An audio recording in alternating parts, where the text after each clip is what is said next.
Hello everyone, this is Aida Gholami from Agrimetsoft Research Company, and in this video I'm going to teach you how to make a clustered column chart in Excel.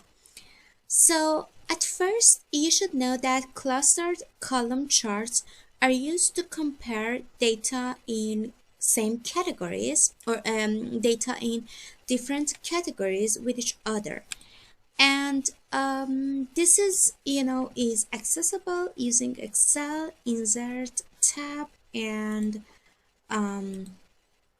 2D columns. Here is clustered column. Now I have some data here. I have some year numbers, then I have yield data and biomass data, say for a specific crop.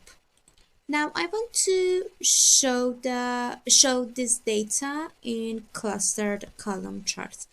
What I will do is that I select my range, then I go to clustered column chart, and it is made. Now the problem here I see is that it takes year in the data set. I right click on that and go for select data. You should remove the year from here, and in horizontal axis label I go for edit, and it wants the axis label range, so I go for this range. Click OK, and you can see that it is right.